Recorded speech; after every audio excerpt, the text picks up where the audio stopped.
Hi, everyone. Welcome back to week 5. Today, we're going to be talking about fiction, the fiction unit, which is, in our case, short stories. So, we started this yesterday. I opened up the learning module and all the tabs that you'll need, and you'll notice that there are 3 really important documents. And again, I encourage you to print these out and have them handy as you read the stories and do the discussion posts and stuff like that. Not during the test, of course. You're not allowed to use notes during the test. But the first one is literary criticism, forms of literary criticism. Now, what is that? Well, literary criticism is just a tool that the reader uses, not the writer. It's a tool that the reader uses to understand a work of literature better or differently. There are lots of forms of literary criticism. Some of you may be familiar. I know that some high schools teach it. It's a competition in UIL, but it's really useful, and you'll need it more and more as you go further and further in your education. So I've printed off one. And we're only going to do 9 of them. I think there's 25 or 30, but we're only going to focus on 9. And really, most of our attention is going to be on the first one, formalism. Formalism has almost everything we need, but I included a couple of extras like feminism, economic theory, cultural theory, historical theory, psychological theory, deconstruction, reader response, and new criticism. Let me give you an example. Okay, the third one says economic theory, and the definition is that everything we do, all human endeavor, is driven by desire for money, power, or position. A lot of people believe that everything we do, not just in a capitalist economy, not just in our country, but part of the human nature is greed, and everything we do is to get more money or more power or better position. And we go to college so we can get better jobs and earn more money. We just basically everything we do is a desire to enrich ourselves or to better ourselves. And of course, literature is meant to reflect the human conditions. So when we look at short stories like, um, well, The Story of an Hour or Cask of Amontillado or Rose for Emily, you can look at it and say, wow, how is this character uh, reacting based on money? How does money influence the plot in this story? Um, Take a look at A&P. What about the jewelry? That's a wonderful one. But as you read through it, just think which of these is most likely to influence. Now, some of them won't influence at all. If there's nothing in the story, when we read The Shroud, there's no mention of money in that story at all. So you cannot use that particular form of literary criticism to understand the story better. But there are others that you can use. One that we use every time is, of course, formalism.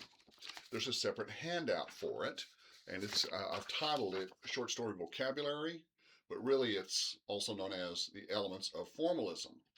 And these are just the definition. These are definitions of some of the parts of formalism: character, protagonist, antagonist, foil, point of view, flat, characters, setting, symbol, theme, irony, structure, foreshadowing, and unreliable narrator.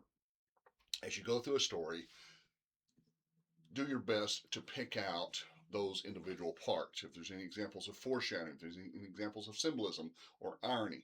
Now, something that will really help you, but you don't have to do this. This is uh, totally optional. But something that really will help you to understand the story better is to print out one of these for each short story. Let's see if I can get that on the camera for you there. Print out one of these forms called Elements of Formalism, which has the same words on it, but there's just blanks. But as you read the short story, fill in the sheet. So when you read Hills Like White Elephants, where it says title, you can put Hills Like White Elephants, the author is Hemingway, the plot, what happens. Well, Hills Like White Elephants is a very short and very simple story. It's just 2 people sitting in a train station having an argument about an abortion. That's the whole plot right there. Um, who do you think is the protagonist, i.e., which character drives the action forward? Who or what do you believe works against the protagonist? The setting in this story is really important. It's set in a train station in Spain. It's got hills off in the distance. They look like white elephants, hence the title. But also, that title becomes very important because think about what a white elephant is. A white elephant is another expression for an unwanted gift. So think about how an unwanted gift plays into the short story. Are there any examples of foreshadowing? No. Irony? Yes. Style. Hemingway has a unique style. It's called a conversational style because he uses very short words and very short sentences, meaning the reader has to fill in the gaps. The reader has to read between the lines.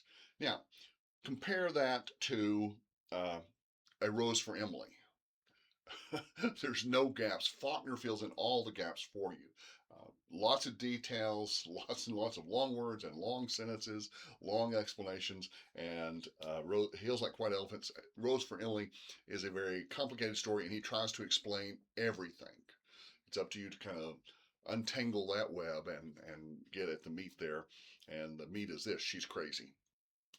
Insanity seems to be a theme this semester. You're going to run across a lot of stories with insanity as either the main idea or one of the supporting ideas. But I really do encourage you to fill this out. And down at the bottom it says ULT, useful literary theories. You know, which theory did you use to understand the story best? Did you use economic theory or feminist theory or deconstruction or whatever? And the reason I encourage you to do that is because, one, as you read the story, you'll understand it better. You'll get a better grasp of what it's talking about. And they're also very useful for studying when you get ready to prepare for the next quiz or the final exam. It's just your notes all in one page. And basically everything you need to know about that particular short story. I think there's only 14 short stories this semester. For 5, 8, no, there's only 10 short stories. So as you read the short stories, I hope you enjoy them.